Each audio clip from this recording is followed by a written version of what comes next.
Well, he certainly can do the start because he's got away very well indeed. It's Pete Baker off the front row as well, who's going to follow him through into turn 1, uphill as it's known to the marshals. Coppers, as most of us know it though, they go through there round into Charlie's 1 and then Charlie's 2. And you managed to join us yet, Tony?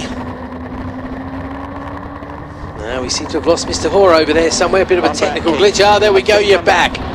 You're like Gary Glitter. I'm back. I'm the leader of the pack. Keith, have you got me back? Oh, I got you back, son, you're there. Oh, yeah, sorry, this power button, I haven't quite worked it out yet. What I need to do is turn it on, and then everything amazing how this modern technology works, isn't it? Yeah. I know you've got a freshly charged battery, so you can't use that as an excuse. Oh, damn. Thanks for taking that away from me.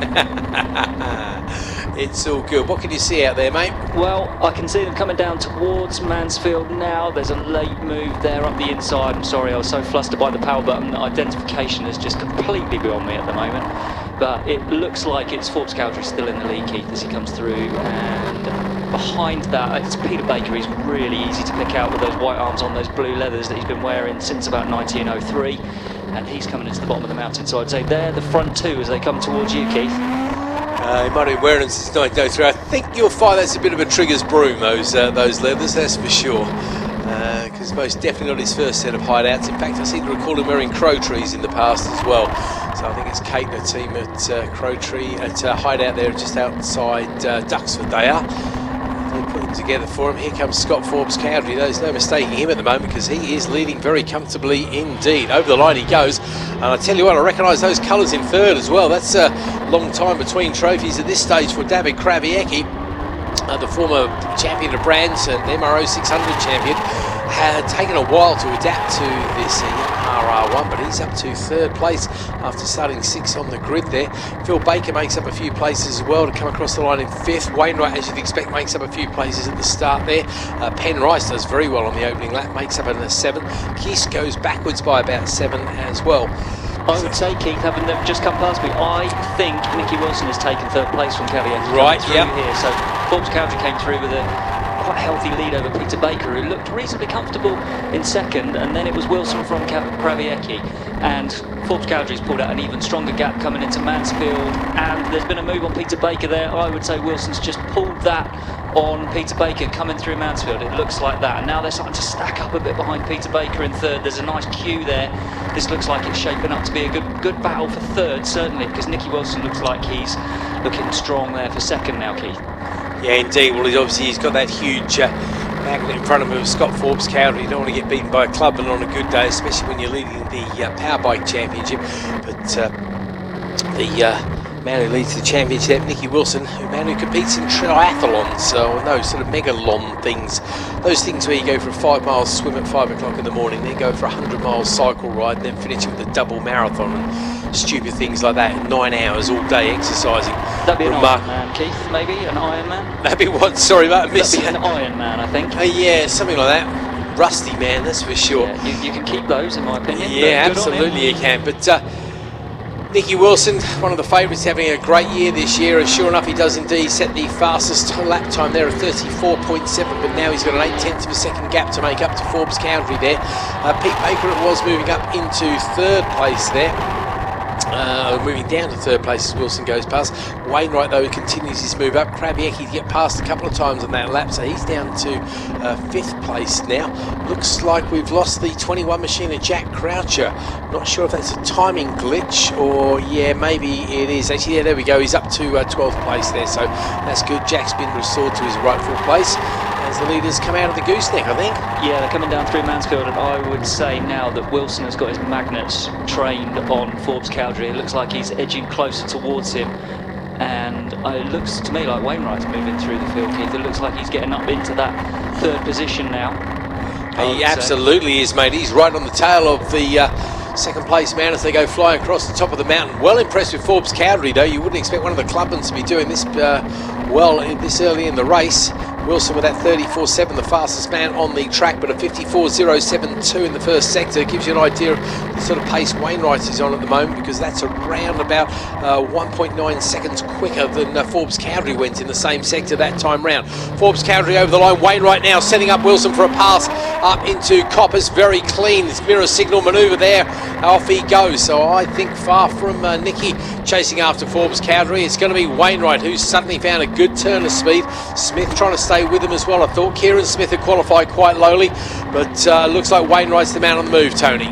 Yeah, and definitely the case. He's pulled a quick gap already on Wilson, and it looks like Wilson may well have lost another place there. Okay. Sorry, I'm completely thrown here by it. Oh, I've just realised actually it was Wilson who came across the line ahead of Forbes Cowdery. Sorry, I was concentrating so much on Wainwright's move. I didn't realise he was pulling it on Forbes Cowdery rather than Wilson. Comes through the gooseneck, and it should be Wilson out in front. Yeah, it is, and Wainwright is pretty close behind him, and then Forbes Cowdery behind that perhaps. It's really hard to spot them, but Wainwright is really closing in.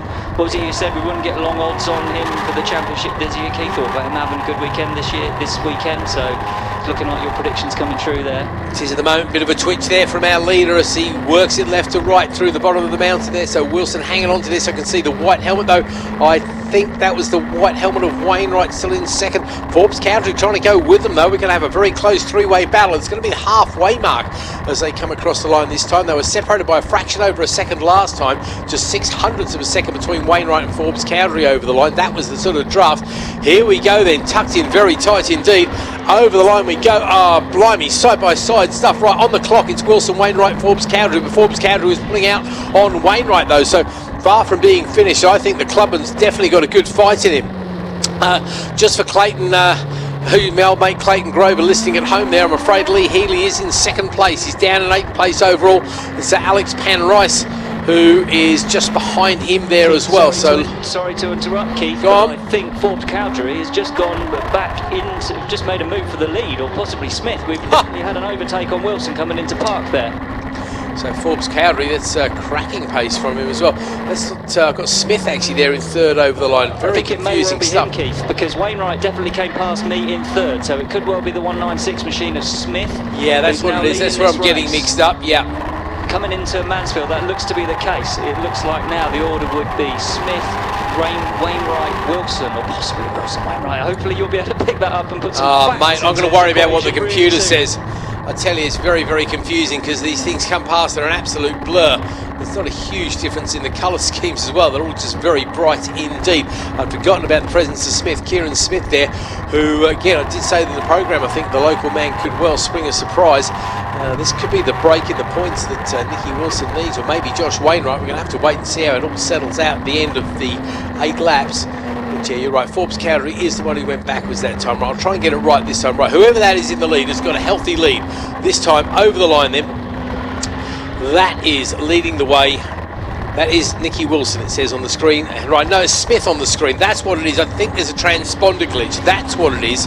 That's where it's getting confusing. There's no working transponder. So Smith's coming across the line, but he's not actually registering it. Of course, I'm glancing quickly at the screen, turning my head away, and then all of a sudden it catches up. That's what the issue is here. Through here, Keith, we've got Smith is just about approaching park in the lead now, and behind him we've got Wilson with Wainwright right on his tail. So Smith has managed to pull himself a little bit of a gap as they pull down towards Chris Curve, and then you've got Wilson and Wainwright just behind them. There's probably like 3 or 4 tenths of a second between your leader and your second place man, and then those two are really close. And as we come down, it looks to me like Wainwright has had Wilson, has passed Wilson, and he leads him through Mansfield as we chase down towards the chicane. And you were talking earlier about Wainwright's qualifying, Keith. It was kind of a split qualifying for him. He had to pull in about halfway through. Seemed to be struggling with something, went into the pits and then came back out just towards the end in the last few minutes, and only just managed to register a time to put himself somewhere near the front. Yeah, I did hear he came racing out of the pit lane a little bit quickly actually, so I think he's got another wrap across the knuckles from the headmaster there.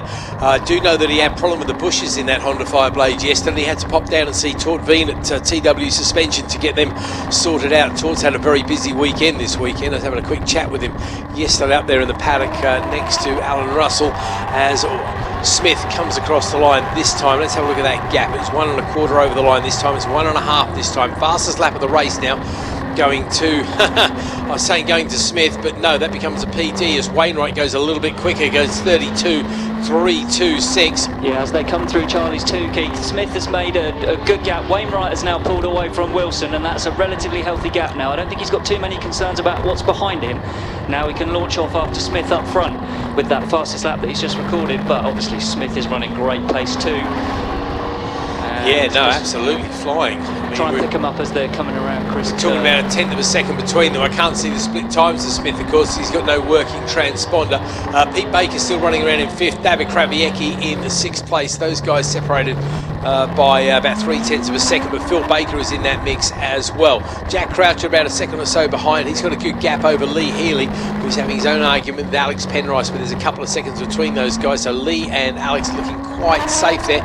Well, actually, maybe not Alex, because Kisk is right behind him in that particular battle as well. Cerny Austin goes past on Thomas that particular time as well, as the leaders make their way over the top once again. And they're going to be coming across the line this time, and it's going to be last lap flag time. Such is the pace of these guys. You can see the guys at the flags getting ready to say hello to Mr. Smith.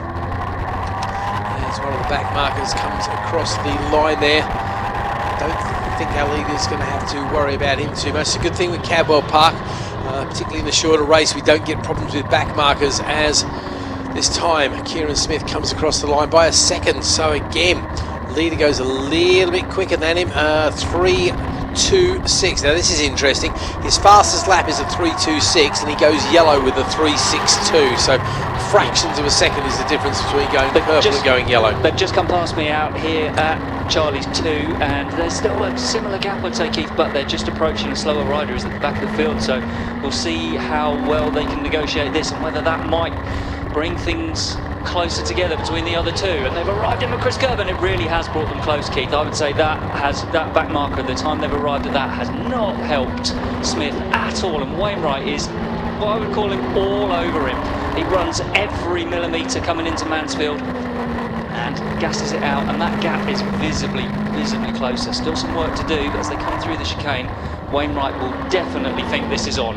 He's running wider as they approach the left-hander at the mountain, and I'll let you pick it up from there, Keith, but it's looking like a good finish coming up. I certainly hope so. I know Wainwright would be desperate to put somebody between himself and Wilson, because that could make all the difference in the championship by the year's end. He's running out of time, but we can't unfortunately see down into the hairpin. That's going to be his last opportunity, surely, unless he can have some sort of a magic run out of barn, but it's a very tricky place to get some sort of a toe.